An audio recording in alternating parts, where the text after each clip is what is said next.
পদের নাম ও জ্যেষ্ঠতার শর্ত ভেঙে এনসিটিবির 5 কর্মকর্তার পদোন্নতি। বোর্ডের তদন্তে প্রমাণ মিললেও 1 বছরে নেওয়া হয়নি ব্যবস্থা, ষড়যন্ত্র দাবি অভিযুক্তদের।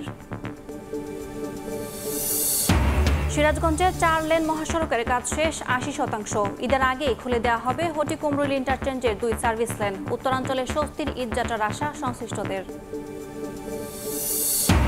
এবং যুদ্ধবিরতি নিয়ে পুতিনের সঙ্গে ট্রাম্পের ফোনালাপ। 30 দিনের জন্য জ্বালানি অবকাঠামোতে হামলা না করতে সম্মত রুশ প্রেসিডেন্ট, স্বাগত জানালেন জেলেনস্কি।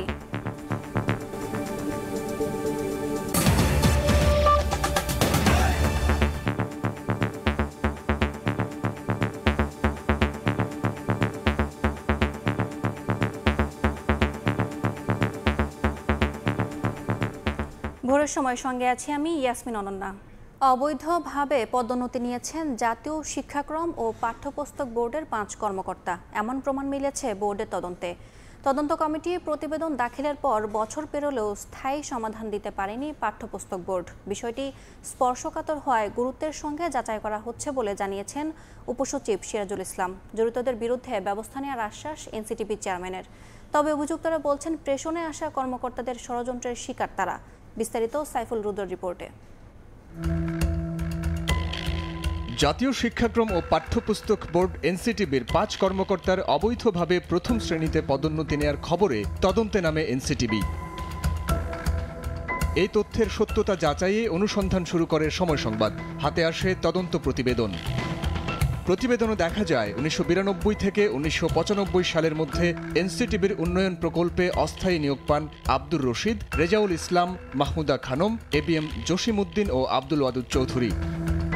অভিযোগে বলা হয়, মূল পদের নাম পরিবর্তন ও জ্যেষ্ঠতার শর্ত ভঙ্গ করে পদোন্নতি নিয়েছেন রেজাউল ইসলাম ও সম্প্রতি অবসরে যাওয়া আব্দুর রশিদ। কম্পিউটার অপারেটর জসিমউদ্দিনের নিয়োগ অস্থায়ী হলেও প্রথম দিন থেকে স্থায়ী দেখিয়ে পদের নাম পরিবর্তনের সুপারিশ করেছিল তৎকালীন পদোন্নতি কমিটি।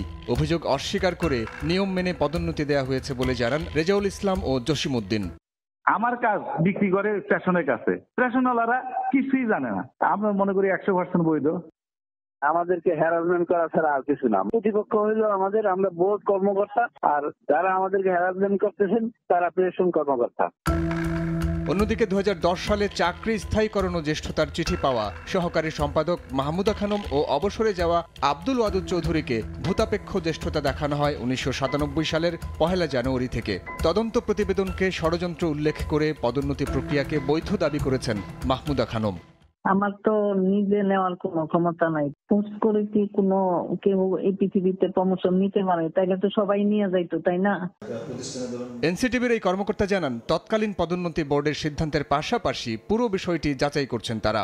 আমরা সর্বোচ্চভাবে চেষ্টা করব যে ভবিষ্যতে যাতে কোনো ধরনের যে কোনো ক্ষেত্রেই হোক আমাদের দৃষ্টিগোচর হলে বা আমাদের জানা মতে কোনো কাজ আমরা সেটা প্রশ্রয় দেই না এবং সেটা দিব না। আমার কোনো প্রস্তুতি হলো। এনসিটিবির চেয়ারম্যান বলছেন, বিষয়টি স্পর্শকাতর হওয়ায় সুষ্ঠু তদন্তের স্বার্থে সময়ক্ষেপণ হয়েছে।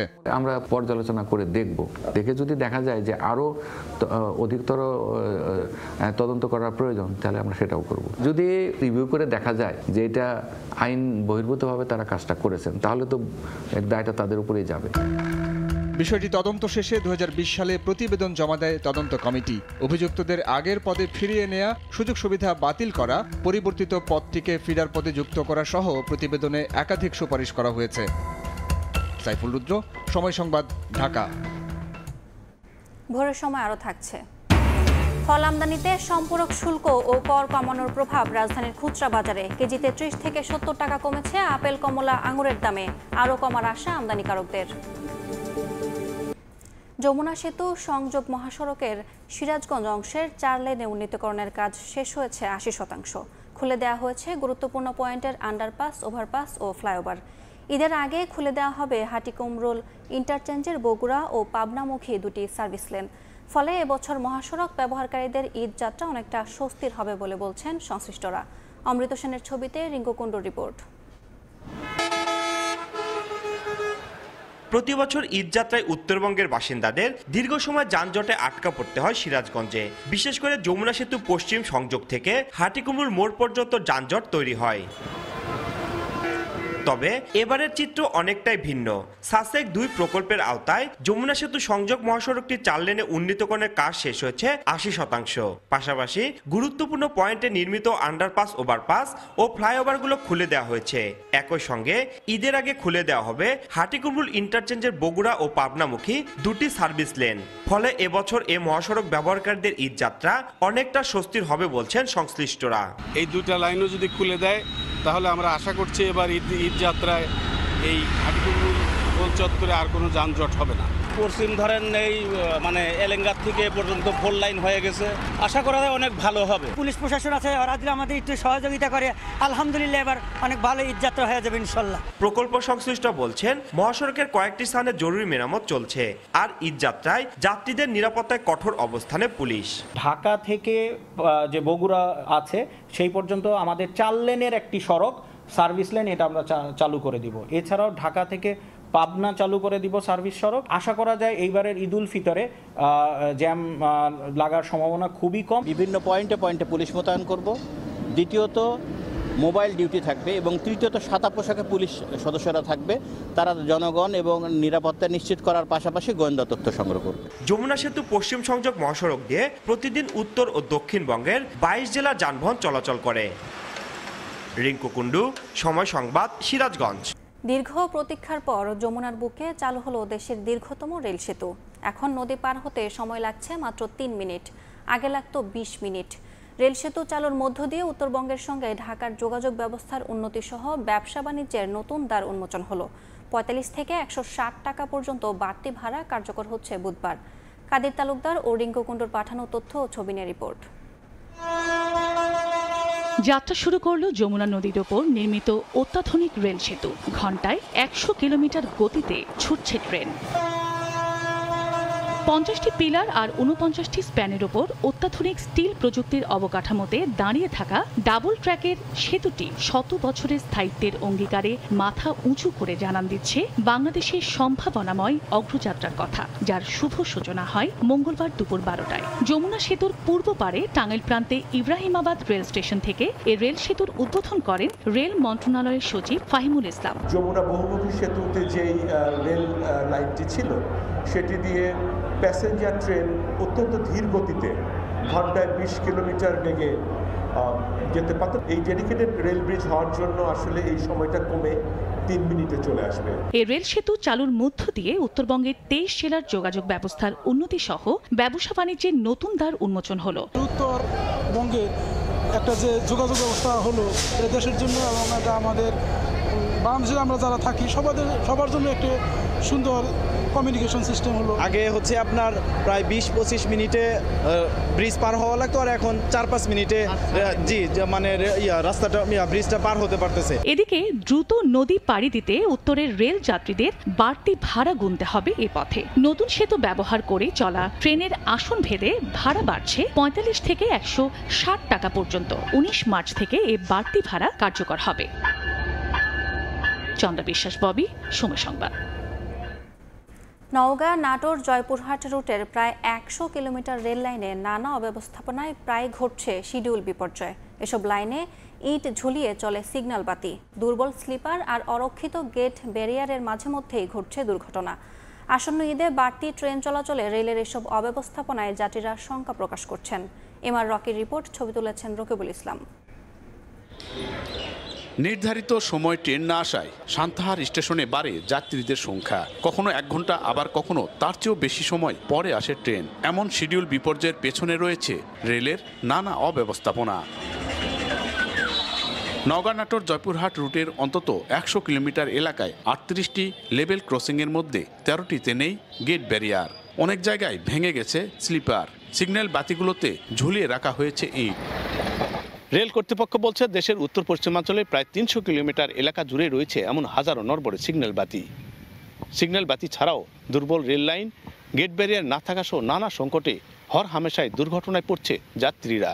অবস্থা খুবই খারাপ, এই সিগন্যালের হালা ওঠা হয় না, অহরহ অ্যাক্সিডেন্ট দুর্ঘটনা ঘটছে, মানুষের প্রাণহানি ঘটছে। সিট নেই, টিকিট আছে, অথচ যে বসবো কোথায় সেখানে। ঈদযাত্রায় বাড়তি সামাল দিতে বাড়ানো হয়েছে রেলের সংখ্যাও। তবে রেল লাইনের দুর্বল জায়গায় জোড়াতালি দিয়ে যাত্রী সেবা নিশ্চিত করার দায় সারার চেষ্টা রেল কর্তৃপক্ষের, এতে শঙ্কিত যাত্রীরা। তবে ঝুঁকির মধ্যেও প্রাণহানি এড়াতে সতর্কতা মেনে চলার আহ্বান রেল পুলিশের। রেল লাইনের কোনো ত্রুটি এটা পিডব্লিউ নিয়ন্ত্রণ করে যদিও, তারপরে কোনো রকমের সমস্যা যেন না হয় আমরা সবসময় এটা তদারকি করি। আমাদের রেলওয়ে পুলিশের সর্বত্রের অফিসার এবং ফোর্সদেরকে আমরা ব্রিফ করছি এবং তাদেরকে দিক নির্দেশনা দিছি। রাজশাহী, রংপুর ও খুলনা বিভাগ নিয়ে গঠিত উত্তর পশ্চিমাঞ্চলের রেলের গেটের সংখ্যা 1582টি। এর মধ্যে 818টিতেই নেই গেটম্যান। গত 3 বছরে এই অঞ্চলে ছোট বড় 70টি দুর্ঘটনা ঘটে, এতে প্রাণহানির সংখ্যা 130 জনের। এমআর রকি, সময় সংবাদ, নওগাঁ। বাংলাদেশের সংখ্যালঘুদের নিয়ে মার্কিন গোয়েন্দা প্রধানের মন্তব্যে বাংলাদেশ যুক্তরাষ্ট্র অর্থনৈতিক সম্পর্কে প্রভাব পড়বে না বলে জানিয়েছেন অর্থ উপদেষ্টা সালেউদ্দিন আহমেদ। তুলসী গ্যাবার্ডের বক্তব্য সঠিক নয় জানিয়ে ধর্ম উপদেষ্টা বলেছেন, বিচ্ছিন্ন কিছু ঘটনার বিষয়ে কঠোর ব্যবস্থা নিচ্ছে সরকার। এদিকে মার্কিন পররাষ্ট্র দফতরের ব্রিফিংয়ে বাংলাদেশের সংখ্যালঘু নির্যাতন নিয়ে ভারতীয় সাংবাদিকের উদ্দেশ্যমূলক প্রশ্ন কৌশলে এড়িয়ে গেছেন মুখপাত্র। বিশ্বের বিভিন্ন দেশের গোয়েন্দা প্রধানদের একটি সম্মেলনে যোগ দিতে নয়াদিল্লি সফররত যুক্তরাষ্ট্রের গোয়েন্দা প্রধান তুলসী গ্যাবার্ড সোমবার বৈঠক করেন ভারতীয় প্রধানমন্ত্রী নরেন্দ্র মোদীর সঙ্গে। একই দিন এনডিটিভিকে দেওয়া সাক্ষাৎকারে বাংলাদেশ প্রসঙ্গে মন্তব্য করেন তিনি। ধর্মীয় সংখ্যালঘুদের ওপর নির্যাতন নিয়ে এক প্রশ্নের জবাবে তুলসী বলেন, বাংলাদেশে সংখ্যালঘু নির্যাতন যুক্তরাষ্ট্রের উদ্বেগের একটি মূল জায়গা জুড়ে রয়েছে। এর পরপরই তুলসী গ্যাবার্ডের মন্তব্যের প্রতিবাদ জানায় বাংলাদেশ। তার বক্তব্য উদ্দেশ্যমূলক উল্লেখ করে এক বিবৃতিতে অন্তর্বর্তী সরকার জানায়, এ ধরনের মন্তব্য বিভ্রান্তিকর এবং বাংলাদেশের ভাবমূর্তি ও সুনামের জন্য ক্ষতিকর। বাংলাদেশ ঐতিহ্যগতভাবে শান্তিপূর্ণ ও অন্তর্ভুক্তিমূলক ইসলাম চর্চার জন্য সুপরিচিত। গ্যাবার্ডের মন্তব্য কোনো নির্দিষ্ট প্রমাণ বা অভিযোগের ওপর ভিত্তি করে করা হয়নি বলেও ওই বিবৃতিতে উল্লেখ করা হয়। মঙ্গলবার সচিবালয়ে অর্থ উপদেষ্টাকে এ নিয়ে প্রশ্ন করা হলে জবাবে তিনি বলেন, তুলসী গ্যাবার্ডের মন্তব্য বাংলাদেশ যুক্তরাষ্ট্র অর্থনৈতিক সম্পর্কে কোনো প্রভাব পড়বে না। ওইসব মন্তব্যে আমাদের অর্থনৈতিক কোনো বহুপাক্ষিক সম্পর্ক বা দ্বিপাক্ষিক সম্পর্ক প্রভাব পড়বে না। একই দিন সংখ্যালঘু নির্যাতনের বিষয়ে যুক্তরাষ্ট্রের গোয়েন্দা প্রধানের মন্তব্য সঠিক নয় উল্লেখ করে ধর্ম উপদেষ্টা আফাম খালিদ হোসেন বলেন, হিজবুত তাহরীরের বিষয়ে কঠোর অবস্থানে সরকার। পারসিকিউশন অফ মাইনরিটিস তারা বিদেশিরা যেভাবে বলছেন অথবা ফরেন মিডিয়া যেভাবে বলছেন সে মাত্রায় নয়। নিষিদ্ধ কোনো সংগঠন যাতে তৎপরতা চালাতে না পারে, সরকার এই বিষয়ে সজাগ আছে। এদিকে মার্কিন স্টেট ডিপার্টমেন্টের নিয়মিত ব্রিফিংয়েও বাংলাদেশের সংখ্যালঘু নির্যাতন নিয়ে উদ্দেশ্যমূলক প্রশ্ন করেন এক ভারতীয় সাংবাদিক। তবে এ প্রসঙ্গে সরাসরি উত্তর না দিয়ে কৌশলে এড়িয়ে যান মার্কিন পররাষ্ট্র দপ্তরের মুখপাত্র। Attacks on the Hindus in Bangladesh. Well, no, I'm not going to answer. Rabiul Islam আওলাদ, সময় সংবাদ। যুক্তরাষ্ট্রে বসবাস করা কিছু প্রবাসী বাংলাদেশি সংখ্যালঘু নির্যাতনের মিথ্যা তথ্য ছড়াচ্ছে বলে প্রধান উপদেষ্টা ও ডক্টর মোহাম্মদ ইউনূসকে অবগত করেছেন মার্কিন সিনেটর গ্যারি পিটার্স। রাষ্ট্রীয় অতিথি ভবন যমুনায় প্রধান উপদেষ্টার সঙ্গে সাক্ষাৎকালে গ্যারি পিটার্স এ তথ্য জানান। এ সময় ডক্টর ইউনূস বলেন, ক্ষমতা পরিবর্তনের পর সংখ্যালঘুদের ওপর আক্রমণের ঘটনা রাজনৈতিক নয়, উদ্দেশ্যপ্রণোদিত। তবে সরকার দোষীদের বিরুদ্ধে দ্রুত ব্যবস্থা নিয়েছে। তিনি মার্কিন সিনেটরকে দেশের বিভিন্ন শহর ঘুরে দেখার আহ্বান জানান। পাশাপাশি ধর্মীয় সম্প্রীতির প্রক্রিয়াত তথ্য জানতে বাংলাদেশ সফরের জন্য অন্যান্য মার্কিন রাজনৈতিক নেতা সাংবাদিকদের আমন্ত্রণ জানান। এ সময় ডক্টর ইউনূস বলেন, অপপ্রচার রোধে যুক্তরাষ্ট্রের সহায়তা দরকার। এ সময় অন্তর্বর্তী সরকারের সংস্কার এজেন্ডার প্রশংসা করেন মার্কিন সিনেটর। মিয়ানমারের সশস্ত্র গোষ্ঠী আরসার প্রধান আতাউল্লাহ আবু জুনুনি সহ 6 জনকে নারায়ণগঞ্জ থেকে গ্রেফতার করেছে যৌথ বাহিনী। পরে 2টি মামলায় তাদের 10 দিনের রিমান্ড মঞ্জুর করেন আদালত। পুলিশ জানায়, গত সোমবার রাতে গোপন সংবাদের ভিত্তিতে সিদ্ধিরগঞ্জের ভূমিপল্লী আবাসিক এলাকায় একটি বাড়িতে অভিযান চালিয়ে তাদের গ্রেফতার করা হয়। এ সময় উদ্ধার করা হয় নগদ 21,39,000 টাকা। পরে সিদ্ধিরগঞ্জ থানায় দায়ের করা 2টি মামলায় আসামিদের গ্রেফতার দেখিয়ে মঙ্গলবার আদালতে তোলা হলে জিজ্ঞাসাবাদের জন্য 20 দিনের রিমান্ড আবেদন করে পুলিশ। শুনানি শেষে আদালত 10 দিনের রিমান্ড মঞ্জুর করেন।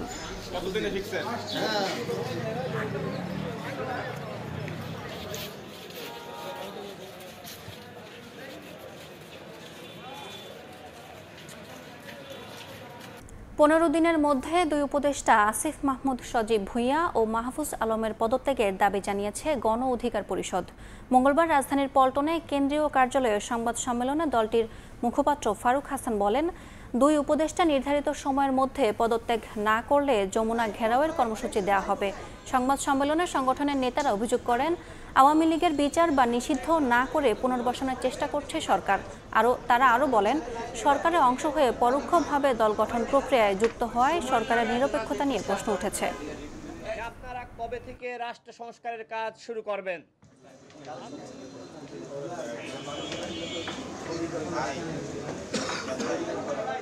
সরকারের পক্ষ থেকে আওয়ামী লীগ তথা ফ্যাসিস্ট আওয়ামী সরকারের রাজনীতি নিষিদ্ধ করা কিংবা তাদের প্রিভিয়াস যে 3টি নির্বাচন, একতরফা নির্বাচন, সেই নির্বাচনগুলোকে অবৈধ ঘোষণার বিষয়ে তারা এখন পর্যন্ত দৃশ্যমান কোনো উদ্যোগ নেয় নাই। জনাব আসিফ মাহমুদ সজীব ভুঁইয়া এবং মাহফুজ আলমকে পদত্যাগ করতে হবে। তারা যদি আগামী 15 দিনের মধ্যে পদত্যাগ না করে আমরা যমুনা ঘেরাওয়েরও কর্মসূচি দেব ইনশাআল্লাহ।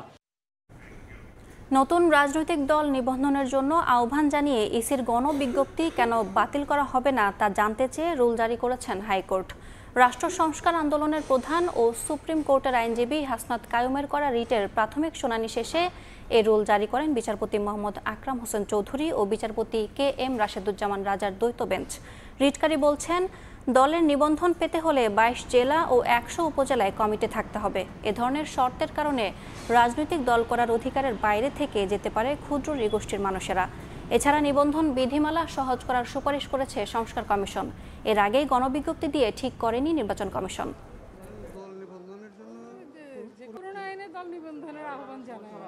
আমরা যেটা বলছি যে বাংলাদেশের আমাদের যারা হিল পিপল পাহাড়ে বসবাস করে তাদের এরিয়াটা হচ্ছে কনফাইন্ড 3টা ডিস্ট্রিক্টের মধ্যে এবং তারা 20টা উপজেলার মধ্যে বসবাস করে। আপনি যখন এদেরকে বলবেন যে আপনাকে আসলে 22টা উপজেলা আর জেলায় আর 100টা উপজেলায় কমিটি করতে হবে, তার মানে হচ্ছে আপনি এদেরকে বাংলাদেশে একদম এক্সক্লুড করে দিচ্ছেন যে তাদেরকে কোনো রাজনৈতিক অধিকার এই বাংলাদেশেও দিচ্ছেন না। এইটা ছিল আমাদের মূল আর্গুমেন্টের জায়গা। ভোরের সময় আরও থাকছে। শুষ্ক মৌসুমের শুরুতেই বরেন্দ্র অঞ্চলে সেচের পানির তীব্র সংকট। 8 উপজেলার 2000 গভীর নলকূপে উঠছে না পানি। বোরোর আবাদ নিয়ে বিপাকে চাষিরা। শেখ হাসিনা ও রেহানা পরিবারের ব্যাংকে থাকা আরও প্রায় 400 কোটি টাকা জব্দ করেছে দুদক। এ নিয়ে সপ্তাহ ব্যবধানে শেখ পরিবারের 1000 কোটি টাকা ফ্রিজ করা হলো। এদিকে ক্রিকেট বোর্ডে অর্থ লুটপাট ও হুন্ডির মাধ্যমে পাচারের অভিযোগে বিসিবির সাবেক সভাপতি নাজমুল হাসান পাপনের বিরুদ্ধে অনুসন্ধানে নেমেছে দুর্নীতি দমন কমিশন। গণ অভ্যুত্থানের মুখে শেখ হাসিনা দেশ ছেড়ে পালানোর পর থেকে একের পর এক বেরিয়ে আসছে শেখ পরিবারের দুর্নীতির কাহিনী। গেল 2 মাসের ব্যবধানে শেখ পরিবারের পূর্বাঞ্চলে প্লট জালিয়াতি, রূপপুর সহ 9টি প্রকল্পে 80,000 কোটি টাকা লুটপাট এবং হাসিনা জয়ের বিরুদ্ধে 30 কোটি মার্কিন ডলার পাচারের অভিযোগ অনুসন্ধানে মিলেছে নানা অসঙ্গতি। সম্পদ বাড়িগাড়ির মোহ না থাকার দাবি করা পতিত প্রধানমন্ত্রী শেখ হাসিনা পরিবারের গেল সপ্তাহে 7টি প্লট ফ্ল্যাট ও 124টি অ্যাকাউন্টে 635 কোটি টাকা জব্দ করে দুদক। সপ্তাহ না পেরুতেই হাসিনা রেহেনা, বঙ্গবন্ধু মেমোরিয়াল ট্রাস্ট সহ 31টি অ্যাকাউন্টে 394 কোটি টাকার সন্ধান মেলায় আদালতে জব্দের আবেদন করে সংস্থাটি। জনাব শেখ হাসিনা, সজীব আহমেদ জয়, তার মেয়ে সাইমা ওয়াজেদ, তার ছোট বোন জনাব রেহানা সিদ্দিক এবং তাদের স্বার্থ সংশ্লিষ্ট 31টি ব্যাংক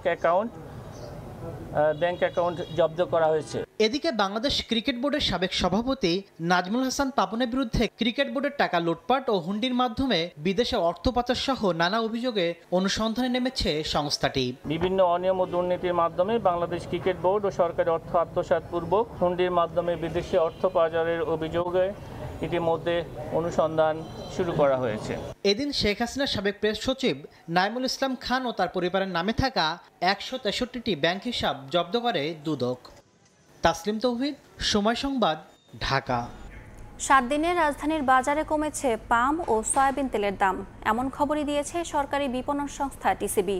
কমেছে চিনির দামও। দাম কমতির প্রবণতা দেখা গেছে সরু চালে, তবে স্থিতিশীল রয়েছে ডাল, আলু, শুকনো মরিচ সহ বেশিরভাগ মুদি পণ্যের বাজার দর। গেল 7 দিনে রাজধানীর বাজারে লিটারে 16 থেকে 17 টাকা কমেছে সয়াবিন তেলের দাম। এমন তথ্যই দিয়েছে সরকারি বিপণন সংস্থা টিসিবি। বোতলজাত প্রতি লিটার সয়াবিন তেল বর্তমানে বিক্রি হচ্ছে 157 থেকে 168 টাকায়। এ সময় লিটারে 2 টাকা পর্যন্ত কমেছে খোলা পাম অয়েলের দাম। প্রতি লিটারের দাম পড়ছে 145 থেকে 153 টাকা। টিসিবির বাজার পর্যবেক্ষণে গেল 7 দিনে সরু চালের দাম কমতির প্রবণতাও দেখা গেছে রাজধানীর বাজারে। প্রতি কেজি চিনির দাম এ সময় 3 থেকে 5 টাকা কমে নেমেছে 115 থেকে 120 টাকায়। গেল 7 দিন ধরে একই দামে বিক্রি হয়েছে প্রতি কেজি ছোলা ও মাঝারি দানার মসুর ডাল। স্থিতিশীল বাজারে শুকনা মরিচ গেল 7 দিন ধরে বিক্রি হয়েছে 250 থেকে 430 টাকা কেজি দরে। কামরুল হাসান সবুজ, সময় সংবাদ, ঢাকা। ফল আমদানিতে সম্পূরক শুল্ক ও কর কমানোর প্রভাব পড়েছে রাজধানীর খুচরা বাজারে। আপেল, কমলা, আঙুর, নাশপাতির দাম রাতারাতি কমেছে কেজিতে 30 থেকে 70 টাকা। দাম আরও কমবে বলে জানিয়েছে তাজা ফল আমদানিকারক সমিতি। দাম কমতে শুরু করেছে চড়া মূল্যের ফলের বাজারে। রাজধানীর কাউরান বাজারের খুচরা বিক্রেতারা বলছেন, একদিনের ব্যবধানে আমদানি করা আপেল, কমলা, আঙুর, নাশপাতির দাম কমেছে কেজিতে 70 টাকা পর্যন্ত। তাদের দাবি মানছেন ক্রেতারাও। কেজিতে 20 টাকা 25 টাকা কম প্রত্যেক মালের দাম। গতকাল যে আপেলটা ছিল 350 টাকা, আজকে সে আপেল 320 টাকা। গতকাল নাশপাতি ছিল 300 টাকা, আজকে 280 টাকা। আরও দাম করুক, সহনশীল। তারা লাভ করবে না কেন? তারা তো ব্যবসা করে। কিন্তু সবার কথা চিন্তা ভাবনা করে একটা সহনশীল পর্যায়ে করলে সেই জিনিসটা জুটছে মানে। হঠাৎ করে ফলের বাজারে দাম কমতির কারণ, গেল সোমবার রাতে নতুন এক প্রজ্ঞাপনে আপেল, কমলা, মাল্টা সহ লেবু জাতীয় ফল আমদানিতে সম্পূরক শুল্ক 30% কমিয়ে 25% করা হয়েছে। মওকুফ করা হয়েছে 5% আগাম কর। তবে ক্রেতা বিক্রেতাদের দাবি, ফলের দাম কমেছে ঠিকই, কিন্তু এখনো তা বেশ বেশি। আপেল 400 টাকা কেজি সাধারণ মানুষের জন্য একটু বেশি। যাদের প্রয়োজন তারা খাইতেছে, যাদের খাইতে মন চায় তারা পারতেছে না খাইতে। আমরা যারা কিনি ওই কিছু কিছু করে কিনে নিয়ে যাচ্ছি আর কি। আর একটু কমলে সবাই স্বাচ্ছন্দ্যভাবে খেতে পারবে। আমদানিকারকরা বলছেন, এনবিআর এর শুল্ক কর কমানোর সিদ্ধান্তে ফলের দাম কমবে আরও। একটা কন্টেনারে আমার যদি আপেল নিয়ে আসি, 1 কন্টেনার আপেল, সেক্ষেত্রে আমাদের 4 লাখ প্রায় 40-45 হাজার টাকার মতন কম হবে, 4,45,000 টাকা। আর যেটা অরেঞ্জ মালটা আমরা নিয়ে আসি, মালটা সেটা কমবে হলো 1 কন্টেনারে 4,65,000 টাকার মতন কমবে। আমরা ইতিমধ্যে যারা পাইকারি বিক্রেতা আছি তারা কমে বিক্রি করে দিচ্ছি। আগামী 2-1 দিনের মধ্যে খুচরা পর্যায়ে, ভোক্তা পর্যায়ে এই সুফলটা তারা করতে পারবে। এর আগে গেল 9 জানুয়ারিতে জারি করা অধ্যাদেশে এসব ফলের সঙ্গে আনারের সম্পূরক শুল্ক বাড়ানো হলেও কমানো হয়নি এবারের প্রজ্ঞাপনে। অন্তরা সেন, সময় সংবাদ, ঢাকা। বন্দরে জট তৈরি করা কন্টেইনার প্রতি 4 গুণ মাশুল আদায় অব্যাহত রাখার সিদ্ধান্তে অটল চট্টগ্রাম বন্দর কর্তৃপক্ষ। এ অবস্থায় আমদানি রফতানি বাণিজ্য ক্ষতির মুখে পড়ার দাবি করে মাশুল প্রত্যাহারের অনুরোধ জানিয়েছে বিজিএমএ। মূলত আমদানি করা ভোগ্যপণ্য আটকে রেখে বাজারে দাম বাড়ানোর পরিকল্পনা নস্যাতে মাশুল আদায় শুরু করে বন্দর কর্তৃপক্ষ। শাখাউত টিপুর ক্যামেরায় বিস্তারিত জানাচ্ছেন কমল দে। 53,518 টিউস ধারণ ক্ষমতা চট্টগ্রাম বন্দরে এই মুহূর্তে কন্টেনার রয়েছে মাত্র 29,651 টিউস। আর মঙ্গলবার একদিনের রেকর্ড 4,855 টিউস কন্টেনার বন্দর থেকে ডেলিভারি হয়েছে। অথচ মার্চ মাসের শুরুতে বন্দরের বিভিন্ন ইয়ার্ডে 45,000-এর বেশি কন্টেনার আটকে ছিল। রমজানে কৃত্রিম সংকটের মাধ্যমে দাম বাড়াতে আমদানি করা ভোগ্যপণ্য কৌশলে আটকে রাখার অভিযোগ উঠায় দ্রুত কন্টেনার খালাসে কঠোর অবস্থান নেয় বন্দর কর্তৃপক্ষ। 4 গুণ করার ফলে কি হয়েছে, কন্টেনার কিন্তু দ্রুত খালাস হয়ে গেছে। আমি হিসাব করে দেখছি প্রতিদিন অতিরিক্ত প্রায় 1000 কন্টেনার অতিরিক্ত এখান থেকে আউট হয়েছে। এটা তো ইতিবাচক একটা ফল পাওয়া যাচ্ছে। আগে থেকে ঘোষণা দিয়ে 9 মার্চ পর্যন্ত পরিস্থিতি পর্যবেক্ষণের পর 10 মার্চ থেকে 4 গুণ হিসাবে 20 ফুট সাইজের কন্টেনারের প্রতিদিনের জন্য $48 এবং 40 ফুট সাইজের কন্টেনারে $96 মাশুল আদায় শুরু করে বন্দর কর্তৃপক্ষ। আমদানি করা ভোগ্যপণ্য বন্দরে আটকে রেখে বাজারে কৃত্রিম সংকট সৃষ্টির মাধ্যমে দাম বাড়ানোর জন্য সিন্ডিকেট ব্যবসায়ীরা যে পরিকল্পনা নিয়েছিল বন্দর তা নস্যাৎ করে দিয়েছে। ভোগ্যপণ্য ডেলিভারি চলছে দ্রুত গতিতে, তবে বন্দরের এই 4 গুণ মাসুল আদায়ে ক্ষতির মুখে পড়তে যাচ্ছে বিজিএমইএ, এমনটি দাবি করছেন গার্মেন্টস ব্যবসায়ীরা। কন্টেইনার জট কমলে বন্দর কর্তৃপক্ষ মাসুল আদায়ের সিদ্ধান্ত প্রত্যাহার করে নিবে বলে আশায় ছিল ব্যবসায়ীরা, কিন্তু মাসুল আদায়ের সিদ্ধান্তে বন্দর অনড় থাকায় আমদানি রপ্তানি বাণিজ্যের জন্য বড় ধরনের সংকট সৃষ্টি করবে বলে দাবি ব্যবসায়ী নেতাদের। বন্দর যদি অতি উৎসাহিত হয়ে অনেক বেশি শুল্ক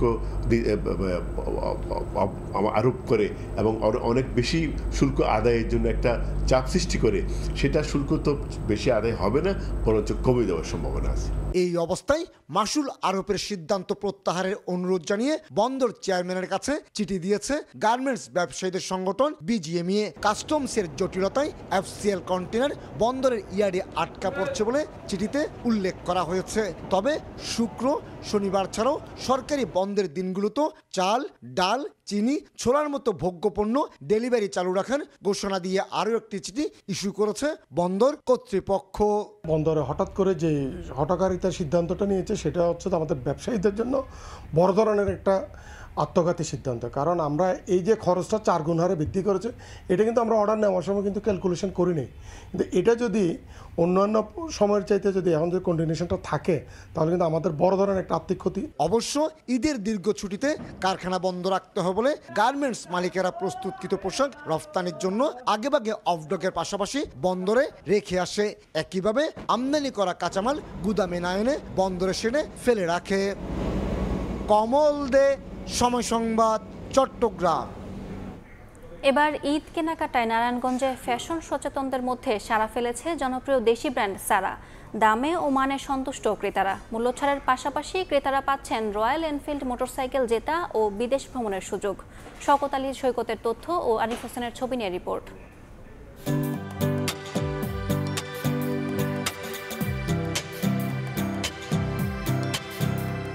ঈদ কেনাকাটায় রমজানের শুরু থেকেই নারায়ণগঞ্জে ফ্যাশন সচেতনদের নজর কেড়েছে জনপ্রিয় দেশি ব্র্যান্ড সারা। পারস্যের রাজকীয় নকশা ও আধুনিক ট্রেন্ডের সমাহারে উৎসবের ছোঁয়া দেওয়ার পাশাপাশি সারার পোশাকে ফুটে উঠেছে নিখুঁত কারুকাজ। ক্রেতারা বেছে নিচ্ছেন sari, panjabi, casual, formal, T ও polo shirt, 3 piece, kurti, shrug, sharara, kaftan সহ পছন্দ মতো নজরকাড়া বাহারি পোশাক। রয়েছে ফ্যামিলি ও কাপল কালেকশনও। প্রোডাক্ট অবশ্যই ভালো, প্রাইস এবং কোয়ালিটি দুইটা যদি কম্পেয়ার করি ইটস দ্য বেস্ট। প্রাইস মধ্যবিত্ত মানুষের সাধ্যের মধ্যে। এখানে অ্যাভেলেবেল অফার আছে। রাইট টাইম আমি যেটা নিয়েছি সেটা অফারই নিয়েছি। ফ্যামিলি নিয়ে দেখতে আসছি, বাচ্চাদের ড্রেসগুলো ভালো। সারায় কেনাকাটা করে ক্রেতারা পাচ্ছেন মূল্যছাড়, বিদেশ ভ্রমণ ও রয়্যাল এনফিল্ড মোটরসাইকেল জেতার সুযোগ।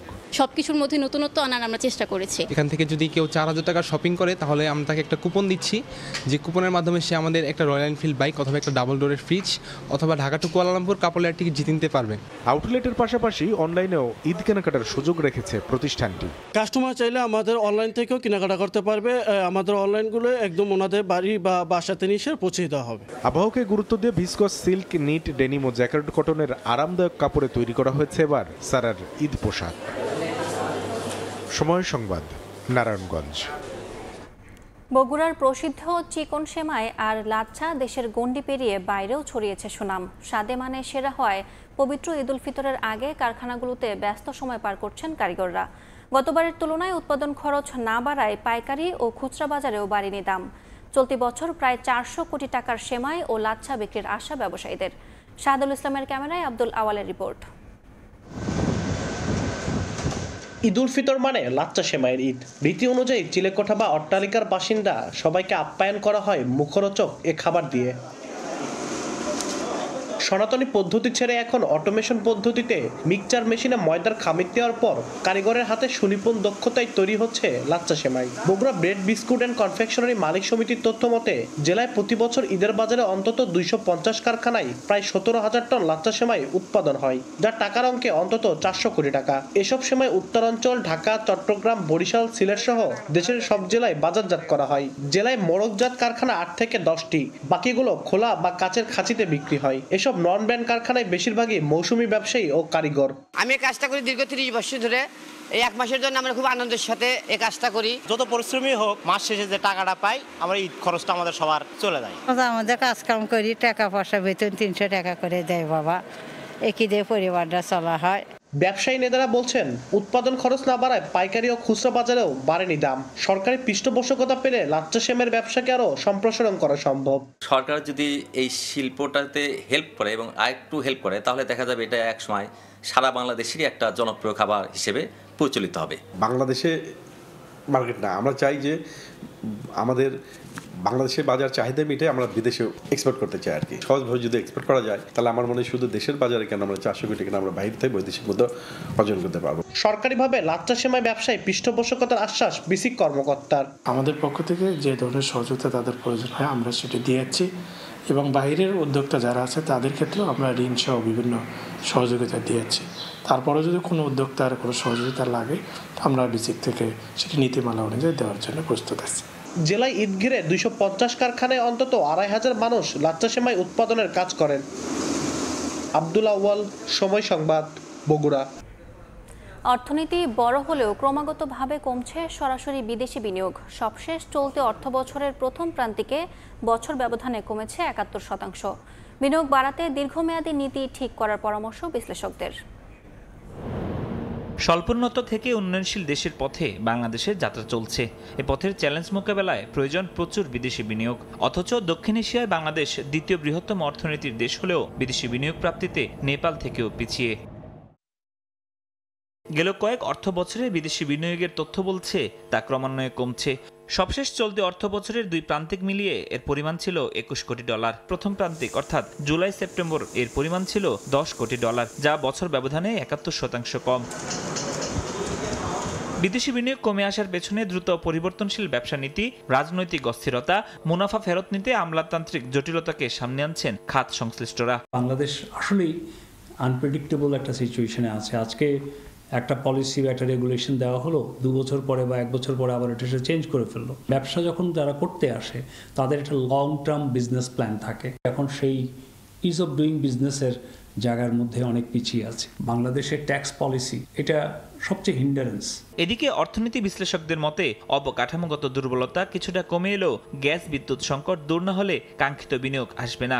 অবকাঠামোগত বিষয়গুলোর দিকে নজর দেওয়া, গ্যাস এবং বিদ্যুতের সরবরাহ নিশ্চিত করার ব্যাপারে, বিশেষ করে স্পেশাল ইকোনমিক জোন বা বেজাতে সেটি নিশ্চিত করার বিষয় রয়েছে। একই সাথে ব্যালেন্স অফ পেমেন্টস এর রিজার্ভ পরিস্থিতির উন্নতি না হলে, টাকা যদি রিপ্যাট্রিয়েট না করতে পারেন তাদের মুনাফা, তাহলে তারা নিরুৎসাহিত হবে। সর্বোপরি আমাদের দ্রুত একটি গণতান্ত্রিক উত্তরণ প্রয়োজন। এছাড়া জাতীয় নির্বাচনের মধ্য দিয়ে দ্রুত গণতান্ত্রিক উত্তরণ করতে না পারলে দীর্ঘমেয়াদে দেশ বিদেশি বিনিয়োগ হারানোর শঙ্কা আছে বলেও অভিমত তাদের। ফরহাদ রহমান, সময় সংবাদ, ঢাকা। সাধারণত মে থেকে আগস্ট পর্যন্ত 4 মাস আমের মৌসুম ধরা হয়। তবে এই সময়ের বাইরেও এখন চাঁপাইনবাবগঞ্জে বছর জুড়ে ফলন হচ্ছে আমের। রমজানে চাহিদা বিবেচনায় নিয়ে পরিকল্পিত আম বাগান করেছেন চাষিরা। জাহাঙ্গীর আলমের তথ্য ও ছবিতে রিপোর্ট। মুকুলের ফাঁকে থোকায় থোকায় ঝুলছে সুমিষ্ট কাটিমন জাতের আম। একই গাছে পরিপক্ক আম ও মুকুলের ভারে নুয়ে পড়ছে ডালপালা। তাই পরিপক্ক আম রেখে মুকুল ভেঙে ফেলে দেওয়া হচ্ছে। চলছে পরিচর্যা। গত বছরের তুলনায় চাষাবাদ বেড়েছে প্রায় দ্বিগুণের বেশি। চাঁপাইনবাবগঞ্জের নাচলের আমচাষী রুবেল গত বছর থেকেই রমজান মাসের চাহিদাকে ঘিরে সুমিষ্ট কাটিমন আমের বাগান করেন। প্রায় 25 বিঘা আম বাগান থেকে চলতি মাসেই 250 মন আম বিক্রির লক্ষ্যমাত্রা তার। মন প্রতি 13,000 থেকে 16,000 টাকা দরে বিক্রি করে এই বাগান থেকে এবার 20 থেকে 25 লাখ টাকা লাভের আশা তার। এটা তো এক্সপোর্ট কোয়ালিটির আম, অ্যাকচুয়ালি আপনার খাইতেও সুস্বাদ ভালো, আপনার আর আমটা আপনার লাস্টিং করে ভালো। আবার হারভেস্টের পরে আপনার 15-20 দিন পরও আমরা খাওয়া যায়। আমবাগান মালিকরা বলছেন এই আমের চাহিদা বেশি থাকায় লাভবান হন তারা। রমজানে এই আমের চাহিদা অনেক চাহিদা, প্রচুর চাহিদা, দামও মোটামুটি ভালো। এই রমজান মাসে আমরা আমটা নেওয়ার জন্য আমরা 3-4 মাস আগে থেকে আমরা গাছের যত্ন নিই। ব্যানানা, কাটিমন, গোড়মতি, আম্রপালি, বাড়িফোর এই জাতগুলো আমরা নতুন নতুন ভাবে উন্নতি হওয়ার কারণে আমরা ব্যাপকভাবে চাষাবাদ করছি টপ ওয়ার্কিং করে। একটা সময় দেখেন যে অসময়ে আমাদের দেশে আম মানে গাছে ফলানো মানে একটা অকল্পনীয় একটা ব্যাপার ছিল। কাটিমন আমটির একটি অনন্য বৈশিষ্ট্য হচ্ছে আমি চাষি, আমি আমার পছন্দ মতো সময়ে আম নিতে পারি। ভালো দাম পাওয়ায় পরিকল্পিত পদ্ধতিতে কাটিমন জাতের আমের বাগান বাড়ছে বলে জানায় স্থানীয় কৃষি বিভাগ। অফ সিজনে আমের স্বাদটা কিন্তু পাবে। আমি মনে করি এটা খুব ভালো একটা উদ্যোগ এবং এটি বাণিজ্যিকভাভাবে সফল হবে এবং যারা উদ্যোক্তা রয়েছে তারা কিন্তু এটির থেকে লাভবান হবে। কৃষি বিভাগের তথ্য মতে গত বছর 878 হেক্টর জমির বাগানে প্রায় 9 মেট্রিক টন কাটিমন আম উৎপাদন হয়, আর চলতি বছর তা বেড়ে 1792 হেক্টর জমির বাগানে উৎপাদন হচ্ছে ফলটি। সময় সংবাদ, চাঁপাইনবাবগঞ্জ। শুষ্ক মৌসুমের শুরুতেই বরেন্দ্র অঞ্চলে বোরো ধানের সেচের পানির তীব্র সংকট দেখা দিয়েছে। পানির স্তর নিচে নেমে যাওয়ায় বরেন্দ্র বহুমুখী উন্নয়ন কর্তৃপক্ষের আওতাধীন 8 উপজেলার 1960টি গভীর নলকূপে এখন আর পানি উঠছে না। এতে সপ্তাহ দুয়েক আগে বোরো ধানের চারা রোপণ করে জমিতে পর্যাপ্ত সেচের পানি দিতে না পারায় চরম দুশ্চিন্তায় পড়েছেন কৃষকেরা। এছাড়া সংকট দেখা দিয়েছে খাবার পানিরও। হাবিবুর রহমান পাপড় তোলা ছবিতে বিস্তারিত সাইফুর রহমান রকির প্রতিবেদন। চাঁপাইনবাবগঞ্জের নাচল এলাকায় বাড়ি দুরুল হুদার। সপ্তাহ দুয়েক আগে তিনি জমিতে বোরো ধানের চারা রোপণ করেছেন, কিন্তু বরেন্দ্র বহুমুখী উন্নয়ন কর্তৃপক্ষের বসানো গভীর নলকূপে পানি না ওঠায় জমিতে সেচ দিতে পারছেন না। বোরা ধান লাগিয়ে আমরা বিপদে পড়ে গেছি। সেচ দিয়া বাড়ির সেচ দিয়া ধান যে হবে কি হবে না সেটা কল্পনাই করতে পারছি না। চৈত্রের শুরুতেই বরেন্দ্র অঞ্চলে প্রখর খরতাপে মাঠ ফেটে চৌচির। পানির স্তর ক্রমেই নেমে যাচ্ছে নিচে। একই অবস্থা রাজশাহী, চাঁপাইনবাবগঞ্জ, নওগাঁ, নাটোর ও পাবনা সহ বিভাগের বিভিন্ন জেলার কৃষকের আবাদি জমির। বরেন্দ্রের 8টি উপজেলার 1960টি গভীর নলকূপে পানি উঠছে না। আর 1 বছরেরও বেশি সময় ধরে নষ্ট হয়ে পড়ে আছে 300 ডিপ টিউবওয়েল। অনেকে বাধ্য হয়ে বাসাবাড়িতে ব্যবহৃত মিনি পাম্প দিয়ে কেউ কেউ জমিতে সেচের ব্যবস্থা করছেন, কিন্তু পর্যাপ্ত সেচের পানি না পাওয়ায় বড় উৎপাদন নিয়ে দুশ্চিন্তায় কৃষক। ডিপটা অকেজো হয়ে পড়ে থাকার জন্য লিগার নাই, তলে পানি পাচ্ছে না। মাঠ কাট তো সব পড়ে আছে মাঠে, একটা তো জমি আবাদ নাই। যেখানে জমি আবাদ করেছে মিনি ডিপের পানি দিয়ে নেমে গেছে পানি নিচে, এখন পানি আর পাওয়া যাচ্ছে না, এই জন্য আবাদ হচ্ছে না, ভালো সেচ দিতে পারছি না, অনেক কষ্ট হচ্ছে আর কি। এই যে আবাদ এগুলো প্রতীক পড়ে থাকছে, আবাদ হচ্ছে না। আমাদের মৌসুমলা শেষ হয়ে গেল, এই যে এলাকা দেখেন কিভাবে মরুভূমি হয়ে পড়ে আছে, তাহলে আমরা কিভাবে কি খেয়ে বাঁচবো আমরা? এই অবস্থায় বরেন্দ্র অঞ্চলে শত শত বিঘা আবাদি জমি পতিত পড়ে আছে। শুধু সেচ নয়, জেলাগুলোতে বিশুদ্ধ খাবার পানির সংকটও চরমে। বাসাবাড়িতে দৈনন্দিন কাজের জন্য দূর দূরান্ত থেকে কলস ভরে পানি নিয়ে আসছেন নারীরা। ওই জন্য আবার ধরেন কেজি এই পানির সমস্যা। মোটরটা জুড়লে পরে আমার 1 ঘন্টা করে পানি আসে, ওটা আমরা দিন কিস্তি একবার করে রাখি। বরেন্দ্র যদি ডিপ টিউবওয়েলটা আমাদেরকে করে দিত তাহলে আমরা শেষ কিছু না কিছু করতে পারতাম, তাহলে হয়তো যে কোনো ফসল ফলাতে পারতাম। নতুন কোনো ব্যবস্থা করতে হবে সরকারকে, যেন স্থানীয়ভাবে এখানে পুকুর খনন বা খাড়ি খনন করে পানি নিয়ে এসে আমাদেরকে আবাদ করতে দেয় বরেন্দ্র, সে আমরা জোর দাবি জানাচ্ছি। নষ্ট ডিপ টিউবওয়েলগুলো মেরামতের কোনো পরিকল্পনা নেই জানিয়ে বরেন্দ্র বহুমুখী উন্নয়ন কর্তৃপক্ষের দায়িত্বশীল কর্মকর্তা বলছেন, বোরো ধানের সেচ অব্যাহত রাখতে কিছু কিছু এলাকায় মিনি পাম্প বসানোর উদ্যোগ নেওয়া হয়েছে। বিভিন্ন স্কিমে পানির সংকট রয়েছে, সেখানে আমরা ধানের বিকল্প ফসল চাষবাস করার জন্য আমরা কৃষকদের অলরেডি উদ্বুদ্ধ করেছি। যেখানে পানির কিছুটা সুযোগ রয়েছে, পানির গ্রাউন্ড ওয়াটার কিছুটা সুযোগ রয়েছে, সেখানে আমরা বিকল্প পাম্প স্থাপন করে সেই এলাকায় আমরা বাঁচানোর চেষ্টা করছি। সংশ্লিষ্টরা জানান, রাজশাহী ও রংপুর বিভাগে 125টি উপজেলায় 9100টি গভীর নলকূপ রয়েছে। প্রায় 5 লাখ কৃষকের 3 লাখ হেক্টর জমিতে সেচের পানি সরবরাহ করে বরেন্দ্র বহুমুখী উন্নয়ন কর্তৃপক্ষ। সাইফুর রহমান রকি, সময় সংবাদ, রাজশাহী। দখল ও দূষণে এক সময়ের খরস্রোতা নারদ নদ অস্তিত্ব হারিয়ে এখন ড্রেনে পরিণত হয়েছে। নদটির পাড় দখলমুক্ত করার জন্য কয়েক দফায় অভিযান চালালেও ফের দখল হয়ে গেছে। প্রতিনিয়ত শিল্প কারখানার বর্জ্যে দূষিত হচ্ছে পানি। গত 7 বছর ধরে নদটি নিয়ে পানি উন্নয়ন বোর্ড নানা পরিকল্পনার কথা বললেও সেগুলো বাস্তবায়ন হয়নি। আল মামুনের পাঠানো তথ্য ও রোকনুজ্জামানের ছবিতে রিপোর্ট। নাটোর শহর দিয়ে বয়ে যাওয়া এক সময়ে খরস্রোতা নারদ নদটি এখন কচুরিপানায় ঠাসা। এতে বন্ধ পানি প্রবাহ। সদরের 16 কিলোমিটার অংশে নদটির 2 পাড় দখল করে নির্মাণ করা হয়েছে স্থাপনা।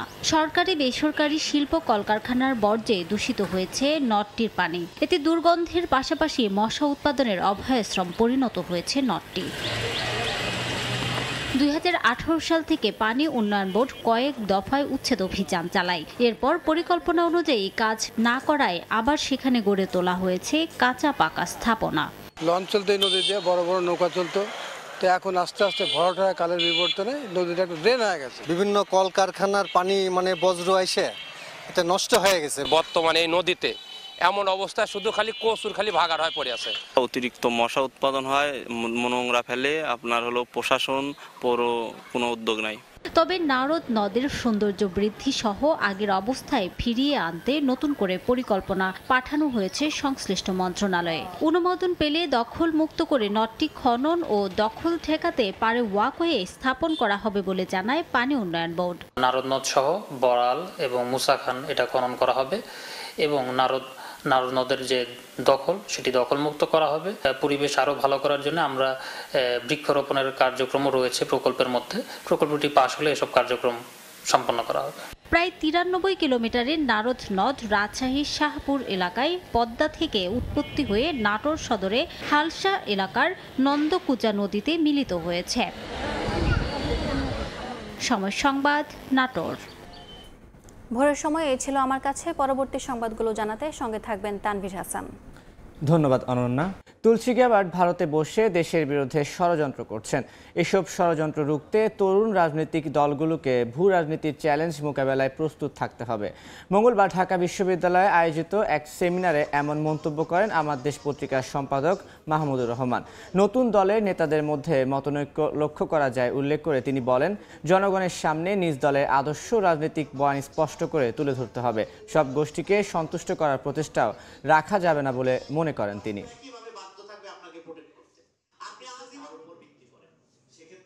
তুলসী গ্যাবার্ড বাংলাদেশ সম্পর্কে অত্যন্ত আপত্তিজনক কথা বলেছে ভারতে বসে থেকে, এবং তার প্রতিবাদ এই সরকার থেকে করা হয়েছে। কিন্তু শুধু প্রতিবাদ করাই যথেষ্ট না, পরিষ্কার স্ট্র্যাটেজি নিয়ে জিওপলিটিক্যাল চ্যালেঞ্জ মোকাবেলা করতে হবে। নতুন দল হওয়ার পর থেকে সেই দলের নেতাদের বক্তব্য বিবৃতির মধ্যে আমি প্রাসঙ্গিকতার অভাব দেখতে পাচ্ছি। এমনকি একজনের বিবৃতির সঙ্গে আরেকজনের বিবৃতির কিছুটা সাংঘর্ষিক দেখা যাচ্ছে। আপনারা যেটা বিশ্বাস করবেন সেই বয়ান নিয়ে আপনারা এগিয়ে আসবেন। জুলাইয়ের অর্জন নষ্ট হলে ফ্যাসিবাদের উত্থান ঘটবে বলে মন্তব্য করেছেন এবি পার্টির চেয়ারম্যান মুজিবুর রহমান মঞ্জু। মঙ্গলবার সন্ধ্যায় দলটির ইফতার মাহফিলে তিনি বলেন, ফ্যাসিবাদের পুনরুত্থান ঘটলে ইতিহাস রাজনীতিবিদদের ক্ষমা করবে না। ইফতার মাহফিলে বিএনপির স্থায়ী কমিটির সদস্য আমির খসরু মাহমুদ চৌধুরী, সালাউদ্দিন আহমেদ, জাতীয় নাগরিক পার্টির আহ্বায়ক নাহিদ ইসলাম, মুখ্য সংগঠক সার্জিস আলম সহ বিভিন্ন রাজনৈতিক দলের প্রতিনিধি এবং কূটনীতিকরা উপস্থিত ছিলেন।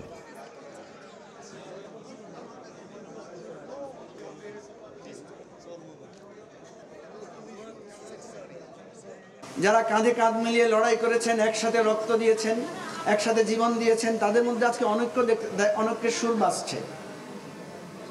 এই অনৈক্যের সুরে যদি কখনো আবার ফ্যাসিবাদের পুনরুত্থান ঘটে তাহলে সেটা হবে আমাদের জন্য অত্যন্ত দুর্ভাগ্যজনক, এবং ইতিহাসে হয়তো আমরা আর কোনোদিন কারো কাছে ক্ষমা পাবো না। বৈষম্য বিরোধী ছাত্র আন্দোলনে শিক্ষার্থীদের উপর হামলায় জড়িত অভিযোগে জাহাঙ্গীরনগর বিশ্ববিদ্যালয়ের 9 শিক্ষককে বহিষ্কার করা হয়েছে। পাশাপাশি 289 জন শিক্ষার্থীকে বিভিন্ন মেয়াদে শাস্তি দেওয়া হয়েছে। সিন্ডিকেট সভায় এই সিদ্ধান্ত নেয় বিশ্ববিদ্যালয় প্রশাসন। 7 মাস পর শিক্ষার্থীদের উপর হামলার ঘটনায় আনুষ্ঠানিক ব্যবস্থা নেওয়া শুরু করেছে বিশ্ববিদ্যালয় প্রশাসন। সোমবার রাতে বিশ্ববিদ্যালয়ের সিন্ডিকেট সভায় নেওয়া হয় কয়েকটি সিদ্ধান্ত। এর মধ্যে হামলায় জড়িত অভিযোগে 9 শিক্ষককে বহিষ্কার করা হয়। এর মধ্যে সাবেক উপাচার্য অধ্যাপক মোহাম্মদ নুরুল আলম ও সাবেক রেজিস্ট্রার আবু হাসানের পেনশন সুবিধা বাতিল করা হয় সিন্ডিকেট সভায়। একই কারণে 289 জন শিক্ষার্থীকে বিভিন্ন মেয়াদে সাজা দেওয়া হয়েছে। তাদের মধ্যে বর্তমানে অধ্যয়নরত শিক্ষার্থীদের সাময়িক বহিষ্কার, যাদের ছাত্রত্ব শেষ তাদের সনদ স্থগিত, এবং যাদের সমাপনী পরীক্ষা শেষ হয়েছে তাদের ফলাফল স্থগিত করা হয়। সাময়িক বহিষ্কার একটা ক্যাটাগরি আছে, ফলাফল স্থগিত করা হয়েছে, সনদপত্র স্থগিত করা হয়েছে, কমিটি করা হয়েছে, তদন্ত কমিটি সেটা তাদের পরবর্তী চূড়ান্ত শাস্তি সেটা নির্ধারণ করবে। বিশ্ববিদ্যালয় কর্তৃপক্ষের এই সিদ্ধান্তকে স্বাগত জানিয়েছে সাধারণ শিক্ষার্থীরা। যে সকল কুলাঙ্গার শিক্ষকরা যে হামলায় মদত দিয়েছিল, আমাদের ভাই বোনদের উপর গুলি করার নির্দেশ দিয়েছিল, সেই তাদের উপর যুগোপযোগী সিদ্ধান্ত নেওয়ার জন্য বিশ্ববিদ্যালয় প্রশাসনকে ধন্যবাদ জানাতে চাই। তাদের যে শাস্তি দেওয়ার প্রক্রিয়াটা শুরু হলো, এটা একটা অনেক আশার কথা। এছাড়া ক্যাম্পাসে শেখ পরিবারের সদস্যদের নামে থাকা হল ও স্থাপনার নাম পরিবর্তন ও 15 জুলাই রাত জাহাঙ্গীরনগর বিশ্ববিদ্যালয়ের কালো রাত হিসেবে ঘোষণা করে বিশ্ববিদ্যালয় প্রশাসন। মুজাফফর হোসেন জয়, সময় সংবাদ, সাভার। জুলাই বিপ্লবের পর রাজশাহী মহানগরীর 450 সিসিটিভি ক্যামেরা নষ্ট হয়ে পড়ে আছে। এই সুযোগে আশঙ্কাজনক হারে বাড়ছে অপরাধের মাত্রা। দ্রুত সিসিটিভি ক্যামেরা প্রতিস্থাপনের আশ্বাস মেট্রোপলিটন পুলিশের। শাহিন আলমের রিপোর্ট, ছবি তুলেছেন আব্দুস সালাম। অপরাধ দমন ও অপরাধী শনাক্তে 2021 সালে রাজশাহী মহানগরে 4.5 শতাধিক সিসি ক্যামেরা স্থাপন করে মেট্রোপলিটন পুলিশ। এসব ক্যামেরা সার্বক্ষণিক পর্যবেক্ষণ করা হতো সাইবার কমান্ড কন্ট্রোল সেন্টার থেকে। 2024 সালের জুলাই বিপ্লবে ক্ষতিগ্রস্ত হয় এসব সিসি ক্যামেরা ও সাইবার ক্রাইম ইউনিট ভবন। এরপরে অবনতি হয় শহরের আইন শৃঙ্খলা পরিস্থিতি। অপরাধের পর আসামি শনাক্ত না করতে পারায় মানুষের মাঝে ছড়িয়ে পড়েছে আতঙ্ক। দ্রুত সিসিটিভি ক্যামেরাগুলো মেরামতের দাবি নগরবাসীর। অপরাধ করতে সাহস বাড়ছে, যেহেতু তোরা জানছে সিসি ক্যামেরা বন্ধ। ছিনতাই, রাহাজানি এগুলোর ঘটনা ঘটছে, এই জন্যই প্রকৃত আসামিদেরকে শনাক্ত করা যাচ্ছে না। প্রশাসন সেগুলোকে আইডেন্টিফাই করতে পারছে না। আমরাও সামাজিক নিরাপত্তাহীনতায় ভুগছি অনেক সময়। দাবি জানাচ্ছি প্রশাসনের কাছে যে গোটা রাজশাহী মহানগর, বিনোদপুর বাজার সহ সিসি ক্যামেরার আওতায় আনার জন্য। সংশ্লিষ্টরা বলছেন নজরদারি কমায় বেড়েছে অপরাধ। আর সাইবার ক্রাইম ইউনিট পুনর্গঠন সহ শীঘ্রই সিসি ক্যামেরা পুনর্স্থাপনের আশ্বাস পুলিশের। নাগরিকদের জননিরাপত্তার স্বার্থেই অতি সত্বর যে সমস্ত জায়গায় সিসি ক্যামেরা নাই সেখানে অতি সত্বর পুনঃস্থাপন করা। আমরা এখন আপাতত অফিসগুলো ঠিক করেছি, কিছু সিসিটিভি ইন্টারনাল লাগিয়েছি। আগের যে সেট আপটা অ্যাটলিস্ট কিছু কিছু দিয়ে আমরা শুরু করতে গুরুত্বপূর্ণ পয়েন্টগুলো সেভাবে আমরা এগিয়ে যাচ্ছি। পুলিশের দেওয়া তথ্য মতে রাজশাহী মহানগরে গত 6 মাসে 16 জনকে হত্যা এবং ছিনতাইয়ের ঘটনায় মামলা হয়েছে 14টি। শাহিন আলম, সময় সংবাদ, রাজশাহী। রাজধানীতে ভেজাল বিরোধী অভিযানে নেমেছে র্যাপিড অ্যাকশন ব্যাটালিয়ন র্যাব। অভিযানে অস্বাস্থ্যকর পরিবেশে সেমাই ও নুডলস উৎপাদন করা 3টি কারখানাকে 1,70,000 টাকা জরিমানা করেন র্যাবের ভ্রাম্যমাণ আদালত। ঈদ সামনে রেখে ভেজাল সেমাই, নুডলস সহ অন্যান্য খাদ্যদ্রব্য উৎপাদনের হিড়িক লেগেছে। আর এসব প্রতিরোধে অভিযান শুরু করেছে র্যাবের ভ্রাম্যমাণ আদালত। মঙ্গলবার দুপুরে রাজধানীর কামরাঙ্গীর চরের খালপাড় এলাকায় সেমাই উৎপাদনের আলাদা 2টি কারখানায় অভিযান চালায় র্যাবের ভ্রাম্যমাণ আদালত। নির্বাহী ম্যাজিস্ট্রেটের নেতৃত্বে পুরো উৎপাদন প্রক্রিয়া ঘুরে দেখেন তারা। এ সময় 2টি কারখানাতে নোংরা ও অস্বাস্থ্যকর পরিবেশ পায় ভ্রাম্যমাণ আদালত। জরিমানা করা হয় 70,000 টাকা। নির্বাহী ম্যাজিস্ট্রেট জানান, ঈদ সামনে রেখে বাড়ে সেমাইয়ের চাহিদা, আর এভাবে সেমাই উৎপাদনে জনস্বাস্থ্য মারাত্মক হুমকিতে পড়েছে। পরে অভিযান চালানো হয় কেরানীগঞ্জের ইসলামনগর এলাকার একটি নুডলস উৎপাদন কারখানায়। সেখানেও নোংরা পরিবেশ ও নানা অনিয়ম পাওয়ায় 1 লাখ টাকা জরিমানা করা হয়। এ সময় র্যাবের উপ অধিনায়ক বলেন, কারখানার মালিকদের সচেতন করতে চেষ্টা করা হচ্ছে। স্বাস্থ্যনীতি না মেনে ব্যবসা করলে প্রয়োজনীয় পদক্ষেপ নেওয়ার কথাও জানান তিনি। ফ্যাক্টরিতে আমরা দেখলাম যে তার উৎপাদন চলমান আছে। সেইখানে নুডলসের পাশাপাশি অন্থুন বানানোর জন্য যেই একটা ময়দার একটা লেয়ার লাগে, সেই লেয়ারটা তৈরি করছে, সমুচা বানানোর লেয়ার তৈরি করছে। সম্পূর্ণ বিষয়টি অস্বাস্থ্যকর এবং এর কোনো সরকারি অনুমতি এবং অনুমোদন নেই এবং এগুলো বাজারজাত সে করছে। রমজানের বাকি দিনগুলোতেও এই অভিযান চলবে বলে জানায় র্যাব। আয়শা সিদ্দিক, সামিয়া, সময় সংবাদ, ঢাকা। ধর্ষণ সহ অন্য অপরাধের শিকার পরিবারকে আইনি সহায়তা দিতে প্রত্যেকটি জেলা উপজেলায় বিএনপির পক্ষ থেকে সেল গঠন করা হয়েছে বলে জানিয়েছেন মহিলা দলের সভাপতি আফরোজা আব্বাস। মঙ্গলবার বরগুনায় ধর্ষণের শিকার এক ভুক্তভোগীর পরিবারের সঙ্গে দেখা করতে যান আফরোজা। এই সময় তিনি পরিবারটির সদস্যদের সঙ্গে কথা বলেন। পরে নগদ অর্থ সহায়তার পাশাপাশি ঈদ উপহার সামগ্রী প্রদান করেন। বিএনপির ভারপ্রাপ্ত চেয়ারম্যান তারেক রহমানের নির্দেশে ভুক্তভোগী পরিবারের পাশে থাকার কথা জানান আফরোজা।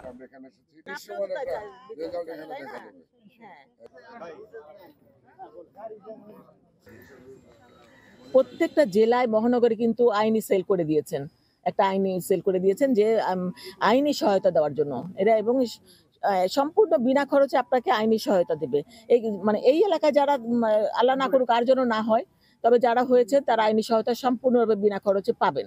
তো আইনি সহায়তা দেওয়া হবে তাদের, এবং তাদের সার্বিক অন্যান্য সহযোগিতাও ইনশাআল্লাহ করা হবে। দেশের বিভিন্ন স্থানে নারী ও শিশুকে ধর্ষণ এবং হত্যা চেষ্টার প্রতিবাদে যশোরে মানববন্ধন করা হয়েছে। মঙ্গলবার জেলা প্রেস ক্লাবের সামনে জড়ো হন জন উদ্যোগ নামে একটি সংগঠনের সদস্যরা। নারী ও শিশু নির্যাতন বেড়ে যাওয়ায় উদ্বেগ প্রকাশ করেন বক্তারা। পরে ধর্ষণ রোধে দৃষ্টান্তমূলক শাস্তির বিধান চালু করার দাবি জানান তারা। প্রদর্শন করার দরকার না থাকে, তাকে সারা জীবন মুন্সিগঞ্জে অবৈধ গ্যাস সংযোগ চালিত 6 চুল্লি বিশিষ্ট অবৈধ চুনা কারখানা গুড়িয়ে দিয়েছেন ভ্রাম্যমাণ আদালত। সেই সঙ্গে বিচ্ছিন্ন করা হয়েছে গ্যাস সংযোগ। মঙ্গলবার বিকেলে গজারিয়া উপজেলার বাউশিয়া মানাবে পার্কের পাশে ওই অভিযান চালানো হয়। নির্বাহী ম্যাজিস্ট্রেট হিসেবে অভিযানে নেতৃত্ব দেন জ্বালানি ও খনিজ সম্পদ বিভাগের জ্যেষ্ঠ সহকারী সচিব ফজলে ওয়াহিদ। তিনি জানান, কারখানাটি প্রতি মাসে 50 লাখ টাকারও বেশি গ্যাস অবৈধভাবে ব্যবহার করছিল। উপজেলায় অবৈধ গ্যাস সংযোগে একাধিক চুনা কারখানা রয়েছে। এর মধ্যে কয়েকটি গুড়িয়ে দেওয়া সহ গ্যাস সংযোগ বিচ্ছিন্ন করা হয়েছে। ইউক্রেনের জ্বালানি অবকাঠামোতে হামলা বন্ধে যুক্তরাষ্ট্রের প্রস্তাবে ইতিবাচক সাড়া দিয়েছেন রুশ প্রেসিডেন্ট ভ্লাদিমির পুতিন। মঙ্গলবার মার্কিন প্রেসিডেন্ট ডোনাল্ড ট্রাম্পের সঙ্গে দীর্ঘ ফোনালাপের পর ইউক্রেন যুদ্ধের অবসান এবং একটি স্থায়ী শান্তি প্রতিষ্ঠার বিষয়ে একমত হন তারা। এদিকে সংঘাতের তীব্রতা রোধে বিদেশি সামরিক সাহায্য ও কিয়েভকে গোয়েন্দা তথ্য সরবরাহ সম্পূর্ণ বন্ধ করতে স্পষ্ট বার্তা দেন পুতিন। অন্যদিকে সামরিক সহায়তা অব্যাহত রাখতে অংশীদারদের প্রতি আহ্বান জানিয়েছেন ইউক্রেনীয় প্রেসিডেন্ট। স্থানীয় সময় মঙ্গলবার রুশ প্রেসিডেন্ট ভ্লাদিমির পুতিনের সঙ্গে প্রায় 90 মিনিট ফোনালাপ করেন মার্কিন প্রেসিডেন্ট ডোনাল্ড ট্রাম্প। বহুল প্রতীক্ষিত এই ফোন কলের এক পর্যায়ে ইউক্রেন যুদ্ধের অবসান এবং একটি স্থায়ী শান্তি প্রতিষ্ঠার বিষয়ে একমত হন এই দুই রাষ্ট্রনেতা। এক বিবৃতিতে হোয়াইট হাউস জানায়, ইউক্রেন ও রাশিয়া উভয়ই এই যুদ্ধে বিপুল পরিমাণ প্রাণ ও সম্পদ হারিয়েছে। এই সম্পদ দেশ দুটির জনগণের প্রয়োজনে ব্যয় করা উচিত ছিল। এ বিষয়ে ক্রেমলিন জানায়, ট্রাম্পের প্রস্তাব অনুযায়ী রাশিয়া ও ইউক্রেন পরস্পরের জ্বালানি অবকাঠামোর ওপর আগামী 30 দিন হামলা চালাবে না বলে সম্মত হয়েছে। এছাড়া কৃষ্ণসাগরে সামুদ্রিক যুদ্ধবিরতি বাস্তবায়ন, পূর্ণ যুদ্ধবিরতি ও স্থায়ী শান্তির বিষয়ে আলোচনা শুরুর বিষয়ে মত দেন তারা। শিগগিরই মধ্যপ্রাচ্যে এসব আলোচনা শুরু হবে বলে জানা গেছে। বিবৃতিতে আরও বলা হয়, সংঘাতের উত্তেজনা কমাতে এবং রাজনৈতিক ও কূটনৈতিক উপায়ে এর সমাধান খুঁজতে বিদেশি সামরিক সহায়তা ও কিয়েভকে গোয়েন্দা তথ্য প্রদান সম্পূর্ণ বন্ধ করতে হবে। এদিকে জ্বালানি অবকাঠামোতে হামলা বন্ধের সিদ্ধান্তকে সাধুবাদ জানিয়েছেন ইউক্রেনের প্রেসিডেন্ট ভলোদিমির জেলেনস্কি। পাশাপাশি সামরিক সহায়তা অব্যাহত রাখতে অংশীদারদের প্রতি আহ্বান জানান তিনি। ঐতিহাসিক ফোন কলে যুক্তরাষ্ট্র রাশিয়া দ্বিপক্ষীয় সম্পর্ক জোরদারের বিষয়েও গুরুত্ব আরোপ করেছেন এই দুই নেতা। এতে দুদেশের বৃহৎ অর্থনৈতিক চুক্তি এবং ভূ রাজনৈতিক স্থিতিশীলতা অর্জিত হবে বলে জানা গেছে। ট্রাম্প ও পুতিন আরও বলেন, মধ্যপ্রাচ্য ভবিষ্যতে সম্ভাব্য সহযোগিতার একটি অঞ্চল হতে পারে, যা সংঘাত প্রতিরোধে সহায়ক হবে। বিশ্লেষকরা বলছেন, এই আলোচনা ইউক্রেনের সংকট সমাধানের দিকে একটি গুরুত্বপূর্ণ পদক্ষেপ। তবে যুদ্ধবিরতি ও শান্তি আলোচনা কতটা কার্যকর হবে তা এখনও অনিশ্চিত। মৌসুমী সাথী, সময় সংবাদ। ভোরের সময় আরও থাকছে। সিলেট থেকে ঢাকায় হামজা যোগ দিলেন জাতীয় ফুটবল দলের ক্যাম্পে। আজ লাল সবুজ জার্সিতে প্রথম অনুশীলন নিয়ে রোমাঞ্চিত এই মিডফিল্ডার। প্রবাসীদের সম্মানে ইফতার মাহফিলের আয়োজন করেছে বিএনপি মালদ্বীপ শাখার নেতাকর্মীরা। মঙ্গলবার রাজধানী মালের প্রাণকেন্দ্রে অবস্থিত এক রেস্তোরাঁয় এই অনুষ্ঠান অনুষ্ঠিত হয়। শুরুতে পবিত্র কোরআন তেলাওয়াত ও পরে বিএনপি চেয়ারপারসন বেগম খালেদা জিয়ার সুস্বাস্থ্য কামনায় এবং দেশের অস্থিতিশীল পরিস্থিতি নিরসনের জন্য দোয়া করা হয়। লন্ডন থেকে ভার্চুয়ালি যুক্ত হন বিএনপির জাতীয় নির্বাহী কমিটির আন্তর্জাতিক বিষয়ক সম্পাদকও।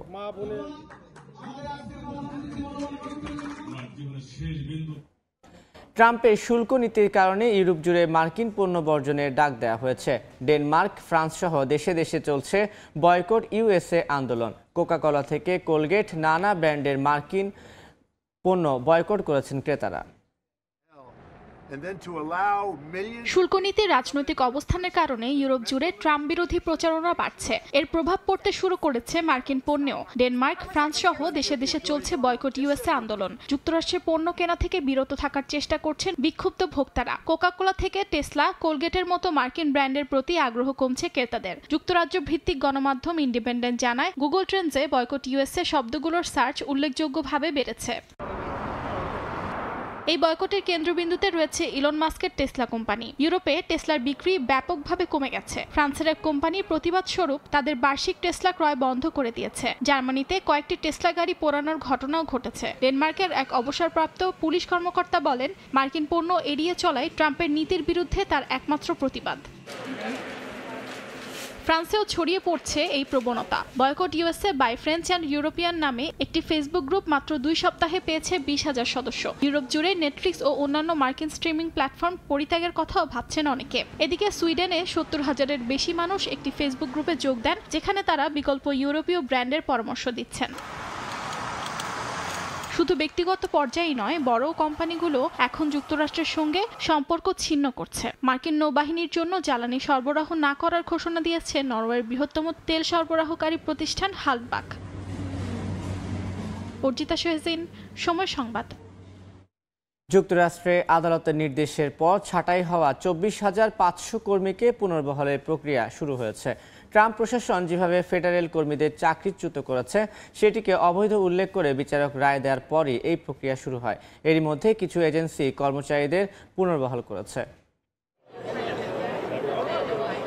দেশের অর্থনৈতিক ব্যবস্থাকে শক্তিশালী করার লক্ষ্যে হোয়াইট হাউসে প্রবেশের পরপরই অর্থ বিভাগের 7,600, কৃষি বিভাগের 5,700 এবং স্বাস্থ্য বিভাগের 3,200 কর্মীকে ছাঁটাই করেন মার্কিন প্রেসিডেন্ট ডোনাল্ড ট্রাম্প, যা গড়ায় আদালত পর্যন্ত। গেল 13 মার্চ ট্রাম্প প্রশাসনের সিদ্ধান্ত বিধিমালা লঙ্ঘন করেছে বলে রায় দেন বিচারক। একই সঙ্গে কর্মচারীদের পুনর্বহালের আদেশও দেয়া হয়। আদালতের নির্দেশের পর ছাঁটাই হওয়া 24,500 কর্মীকে পুনর্বহালের প্রক্রিয়া শুরু হয়েছে। এরই মধ্যে কিছু এজেন্সি কর্মচারীদের পুনর্বহালও করেছে। মামলাটি 19টি ডেমোক্র্যাট নেতৃত্বাধীন অঙ্গরাজ্য এবং ওয়াশিংটনে দায়ের করা হয়। এই মামলার ফলাফল কর্মচারীদের ভবিষ্যৎ এবং সরকারি নীতির দিক নির্দেশনা নির্ধারণে গুরুত্বপূর্ণ ভূমিকা পালন করতে পারে বলে মনে করছেন অনেকে। যদিও ট্রাম্প প্রশাসন আদালতের রায়ের বিরুদ্ধে আপিল করে রায়টি স্থগিত করার অনুরোধ করেছে। নাদিম মারজান, সময় সংবাদ। জার্মান সেনাবাহিনীকে আরও মজবুত করার পরিকল্পনা হাতে নিয়েছে দেশটির নবনির্বাচিত জোট সরকার। এজন্য সংবিধানের প্রচলিত আইন সংশোধন করে সশস্ত্র বাহিনীর জন্য ঋণ নিয়ে কয়েক হাজার কোটি ইউরো তহবিলে জমা করতে পার্লামেন্টে প্রস্তাব উত্থাপন করা হয়। তবে সামরিক খাতের এই বরাদ্দের বিরোধিতা করেছে বিরোধী দলগুলো। জার্মানি থেকে আরও জানাচ্ছেন বিটু বড়ুয়া। ইউক্রেন যুদ্ধে রুশ বাহিনীর আগ্রাসী ভূমিকা, ট্রাম্পের অধীনে যুক্তরাষ্ট্রের সঙ্গে জার্মানির সম্পর্কের টানাপোড়েন এবং আন্তর্জাতিক নিরাপত্তা হুমকি মোকাবিলায় জার্মান সেনাবাহিনীর সক্ষমতা নিয়ে অখুশি পশ্চিমা মিত্ররা। এমন পরিস্থিতিতে প্রতিরক্ষা খাত আরও শক্তিশালী করার চিন্তা করছে জার্মানি। স্থানীয় সময় মঙ্গলবার এ নিয়ে দেশটির পার্লামেন্টে নির্বাচিত জনপ্রতিনিধিদের মধ্যে তর্ক বিতর্ক ও ভোটাভুটি হয়। এরপর সামরিক খাত শক্তিশালী করতে কয়েক হাজার কোটি ইউরো তহবিল বরাদ্দের সিদ্ধান্তের কথা জানানো হয়। নবনির্বাচিত রাজনৈতিক দল সিডিইউ এর প্রধান ও সম্ভাব্য চ্যান্সেলর ফ্রিডরিশ ম্যার্চের এবং সাবেক চ্যান্সেলর শলসের দলের এমপিদের ভোটের মাধ্যমে সংবিধান সংশোধন করে এই তহবিল বরাদ্দের বিষয়টি নিশ্চিত করা হয়েছে। তবে বিলটি পাশ হতে প্রয়োজন পার্লামেন্টের উচ্চ কক্ষের অনুমোদন। এদিকে ঋণের মাধ্যমে বরাদ্দকৃত কয়েক হাজার কোটি ইউরোর এই তহবিল সামরিক খাত ছাড়াও অবকাঠামো, জলবায়ু পরিবর্তনের ঝুঁকি মোকাবিলা, অভ্যন্তরীণ ও সাইবার নিরাপত্তার সক্ষমতা বাড়ানোর কাজে ব্যয় করা হবে বলে জানিয়েছেন পার্লামেন্টের মুখপাত্র। তবে সামরিক খাতে বিপুল পরিমাণ অর্থ বরাদ্দের সিদ্ধান্তের ঘোর বিরোধিতা করছে পার্লামেন্টের প্রধান বিরোধী ও কট্টরপন্থী দল অল্টারনেটিভ ফর ডয়েচল্যান্ড এএফটি, বাম দল দি লিঙ্কে, জারা বাগেনকনেস্টের বিএসপি সহ বেশ কয়েকটি দল। সংবিধান সংশোধন করে তহবিল বরাদ্দের বিষয়টিকে ঋণ করে ঘি খাওয়ার মতো বলছেন দলগুলোর নেতারা। জার্মানির প্রতিরক্ষা বিশ্লেষকরা বলছেন ক্রমশ ভয়ঙ্কর হয়ে ওঠা রাশিয়াকে ঠেকানো, একই সাথে যুক্তরাষ্ট্রের সাথে চোখে চোখ রেখে কথা বলা এবং জার্মানির অভ্যন্তরে সকল নিরাপত্তা হুমকি মোকাবিলা সহ সর্বোপরি নেটোকে শক্তিশালী করতে জার্মানির প্রতিরক্ষা খাতকে মজবুত করার কোনো বিকল্প নাই।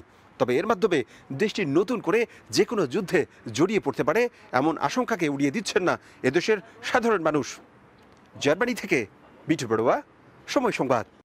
সিলেট থেকে ঢাকায় এসে পৌঁছেছেন হামজা দেওয়ান চৌধুরী। শেফিল্ড তারকা যোগ দিয়েছেন বাংলাদেশের জাতীয় ফুটবল দলের ক্যাম্পে। সেখানে সতীর্থ এবং বাফুফে কর্তাদের কাছ থেকে পেয়েছেন সম্বর্ধনা। এর আগে বিমানবন্দরেও তাকে ফুলেল শুভেচ্ছা দিয়েছেন ফেডারেশন কর্তারা। হামজা আজ যোগ দেবেন জাতীয় দলের প্রথম অনুশীলনে। লন্ডন থেকে সিলেট, হবিগঞ্জ, সেখান থেকে ঢাকায় ছিলেন নানা ব্যস্ততার মাঝে, তবুও ক্লান্তি যেন স্পর্শই করতে পারেনি হামজা দেওয়ান চৌধুরীকে। শেফিল্ড তারকার মুখ থেকে হাসি কমেনি একটুও। এদিন হবিগঞ্জে নানা সামাজিক কর্মকাণ্ড শেষ করে ঢাকায় ফিরেছেন হামজা। বিমানবন্দরে এসেই পেয়েছেন জমকালো সংবর্ধনা। হযরত শাহজালাল আন্তর্জাতিক বিমানবন্দরে তাকে বরণ করতে গণমাধ্যম কর্মীদেরও ছিল উপচে পড়া ভিড়। সেখানে লাল সবুজের জার্সিতে প্রথমবারের মতো খেলতে আসার অনুভূতি প্রকাশ করেছেন তিনি। কেমন ছিল? ভালো আছে। ভালো লাগছে। এই বাংলাদেশে আসলে সবকিছু মিলে কেমন লাগলো আর কি এই যে? জি খুব ভালো লাগছে আমার সব ফ্যামিলি।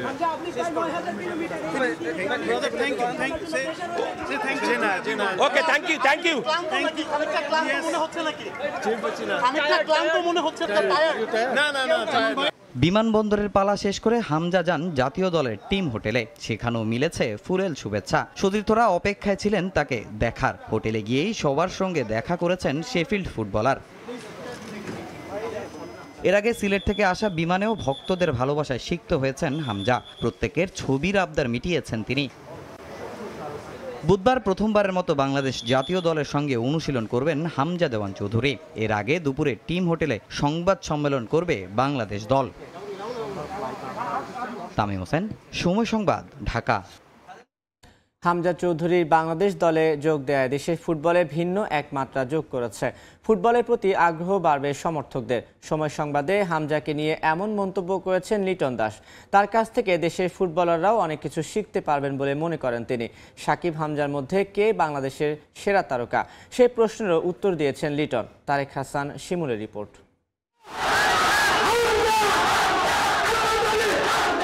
হামজা দেওয়ান চৌধুরী ঝড় দেশের ক্রীড়াঙ্গনে। সোশ্যাল মিডিয়া থেকে শুরু করে সর্বস্তরে আলোচনার কেন্দ্রে বাংলাদেশি বংশোদ্ভূত ইপিএল মাতানো হামজা। ফুটবলের পাশাপাশি ক্রিকেটাঙ্গনেও আলোচনা তাকে নিয়ে। বাংলাদেশে পা রাখার পর মুশফিকুর রহিম শুভকামনা জানিয়েছেন।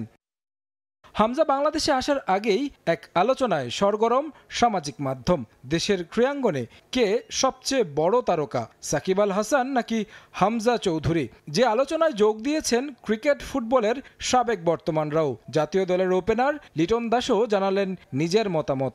আমার কাছে মনে হয় যে সাকিব ভাই বাংলাদেশের জন্য সবচেয়ে বড় তারকা, বিকজ সাকিব ভাই যে ব্র্যান্ড ভ্যালু তৈরি করেছে বাংলাদেশের জন্য, অবভিয়াসলি হামজা ভাই আরও ভবিষ্যতে করবে, হয়তো বা সাকিব ভাইকেও টপকায় যাবে একটা সময়, বাট এই মুহূর্তে সাকিব আল হাসানের কাছে কেউ নেই। নিঃসন্দেহে হামজার অন্তর্ভুক্তি ভিন্ন মাত্রা দিয়েছে ফুটবল দলকে। বাংলাদেশের ফুটবল নিয়ে সংবাদ হচ্ছে আন্তর্জাতিক মাধ্যমেও। লিটন দাস মনে করেন হামজার মাধ্যমে দেশের ফুটবল এগিয়ে যাবে পরবর্তী স্তরে। আমাদের বাংলাদেশের যে ফুটবলের যে মান, এখন কিন্তু অনেক ভালো ভালো ফুটবল প্লেয়ার আসতেছে না। তো উনি যেহেতু ইংল্যান্ডে যখন থাকে, সো ওনার ফুটবল চিন্তাধারাটাও একটু অন্যরকম, বিকজ ইংল্যান্ড কিন্তু আমরা জানি ফুটবলের জন্য। সো আমার মনে হয় উনি ওনার অভিজ্ঞতাটা বাংলাদেশের প্লেয়ারদের সাথে শেয়ার করতে পারবে। আস্তে আস্তে ওনার কাছ থেকে বাংলাদেশের প্লেয়াররা আরও ইমপ্রুভমেন্ট দেখা যাবে আমার কাছে যেটা মনে হয়, এবং টিম হিসাবেও বাংলাদেশ অনেক গ্রো আপ করবে। হামজার ব্র্যান্ড ভ্যালু কাজে লাগিয়ে বাংলাদেশ বিশ্ব মঞ্চে সাফল্য বয়ে আনুক, সেই প্রত্যাশা এই ক্রিকেট তারকারও। থেকে বেরিয়ে আসার জন্য তারেক হাসান শিমুল, সময় সংবাদ, ঢাকা। এদিকে হামজা উত্তাপ গড়িয়েছে জার্সির বাজারে। হামজা চৌধুরীর জার্সি গায়ে জড়াতে দেশের বিভিন্ন প্রান্ত থেকে জার্সি বাজারে ভিড় করছেন ভক্তরা। তবে এখনও হামজা বা বাংলাদেশের দলের নতুন জার্সি না আসায় হতাশ হয়ে ফিরতে হয়েছে তাদের। দোকান মালিকরা বলছেন হামজার আগমনে ফুটবল দলের জার্সির চাহিদা বেড়েছে। শিগগিরই হামজার নতুন জার্সি তুলবেন দোকানে। দেশের ফুটবলের জার্সি বাজার অনেকটাই স্থবির। বড় তারকা আর কাঙ্ক্ষিত ফলাফল না থাকায় জামাল ভুঁইয়াদের জার্সি সংগ্রহে সমর্থকদের তেমন একটা আগ্রহ নেই বললেই চলে। বরং ইউরোপিয়ান ক্লাব ফুটবলের জার্সির চাহিদাই বেশি দেখা যায় দেশের বাজারে। তবে সেই ধারায় আসতে যাচ্ছে পরিবর্তন। দক্ষিণ এশিয়ার ফুটবলে সাড়া জাগিয়েছেন ইংলিশ প্রিমিয়ার লিগ খেলা হামজা দেওয়ান চৌধুরী। লাল সবুজ স্কোয়াডে যুক্ত হতে এরই মধ্যে ঘরের ছেলে ফিরেছেন ঘরে। তার আগমন নাড়া দিয়েছে ক্রীড়াঙ্গনে, যার ছোঁয়া লেগেছে বাংলাদেশের জার্সি বাজারে। হামজা চৌধুরী দেশে আসার পর জার্সির বাজারে বেড়েছে ক্রেতা সমাগম, কিন্তু দূর দূরান্ত থেকে এসেও সমর্থকদের ফিরতে হচ্ছে খালি হাতে। কারণ বাফুফে নতুন জার্সি উন্মোচন করেছে কিছুটা দেরিতে, যার ফলে বাজারে আসেনি নতুন জার্সি, খালি হাতে ফিরতে হচ্ছে ভক্তদের। তবে ইপিএল খেলা তারকার হাত ধরে দেশের ফুটবল এগিয়ে যাবে বলে প্রত্যাশা ভক্তদের। বাসা থেকে আসছিলাম হামজা যাচ্ছি নেওয়ার জন্য, কিন্তু এখন আইসা দেখে এই জায়গায় হামজা যাচ্ছে এখন আসে নাই। আর আমরা তো বাংলাদেশি হিসাবে অনেক এক্সাইটেড, হামজা বাংলাদেশে আসবে, খেলবে, বাংলাদেশে ভালো কিছু দেবে, এটা তো আমরা চাই। জার্সিটা খুঁজতে আসছি, পাইনি কা, আগেরটাই পাইছে কি নতুন এখনো পাইনি কা, এই জন্য এখন দেখতেছি খুঁজতেছি কোনটা ভালো লাগে নিব। গুলিস্তান থেকে মিরপুরের স্টেডিয়াম মার্কেট, কোথাও নেই ফুটবল দলের নতুন জার্সি। চাহিদা বেশি হামজার জার্সির, তাই শিগগিরই হামজার জার্সি তুলবেন দোকানিরা। নতুন যে জার্সিটা হামজা চৌধুরী যেটা পরে খেলবে, এটা ফুল রেড কালারের, ওই জার্সিটা পাওয়া যাচ্ছে না, খুবই কম ডিমান্ড, তৈরি মনে হয় স্টক নাই। তো আগে যে জার্সিটা, এই জার্সিটার ডিজাইনটা অনেক সুন্দর, তো তার যে ফ্যান্স ফলোয়ার আছে তারা সবাই এটা নিচ্ছে। উনি আসাতে মানুষের আকর্ষণ আরও বাড়ছে ফুটবল খেলা দেখার জন্য, অনুপ্রেরণা। আপনার বাংলাদেশ বাফুফের আগের কোনো চাহিদা ছিল না এমন, এখন আজকে যে 2-3 দিন যাবত প্রচুর চাহিদা, মানে যে না সেই আইসা চাচ্ছে বাংলাদেশ টিমের জার্সি চাচ্ছে। তৈরি করতে দিছি, তো বর্তমান চাহিদা আছে, হামজা চৌধুরী আসছে বাংলাদেশে, তার জন্য তো এখন অনেকে চাইতেছে, তো এটা শীঘ্রই আজকে চলে আসবে। মাঠের বাইরে আগ্রহের মতো মাঠের পারফরমেন্সেও সমর্থকদের মন ভরাবেন হামজা, প্রত্যাশা ফুটবল প্রেমীদের। তারেক হাসান শিমুল, সময় সংবাদ, ঢাকা। জাতীয় স্কেল ক্রিকেটে অবিশ্বাস্য এক ঘটনা ঘটালেন বাংলাদেশের মুস্তাকিম হাওলাদার। একাই খেলেছেন 404 রানের ইনিংস। ঢাকা বিশ্ববিদ্যালয় মাঠে সেন্ট গ্রেগরি স্কুলের বিপক্ষে এই কীর্তি গড়েছেন ক্যাম্ব্রিয়ান স্কুল অ্যান্ড কলেজের এই ক্রিকেটার। 170 বলের ইনিংসে 50টি বাউন্ডারি হাঁকিয়েছেন মুস্তাকিম, ছক্কা মেরেছেন 22টি। শেষ পর্যন্ত অপরাজিত ছিলেন 404 রানে, যা বাংলাদেশের যে কোনো পর্যায়ে স্বীকৃত ক্রিকেটের সর্বোচ্চ ব্যক্তিগত স্কোর। এছাড়া 256 রানের ইনিংস খেলেছেন সোয়াদ পারভেজ। এই দুজনের নৈপুণ্যে 770 রানের পাহাড় সম সংগ্রহ দাঁড় করায় Cambrian School and College. Saint গ্রেগরিকে মাত্র 32 রানে অল আউট করে 738 রানের অবিশ্বাস্য জয় পায় মুস্তাকিমের দল।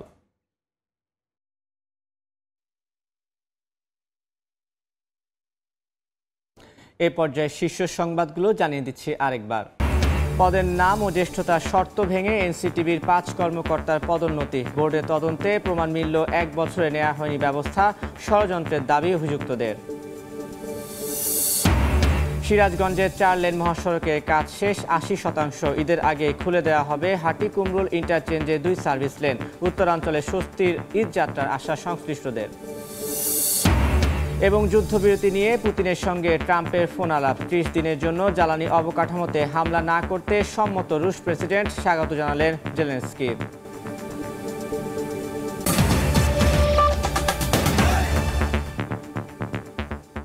এই ছিল ভোরের সময়, সঙ্গে থাকুন সময়।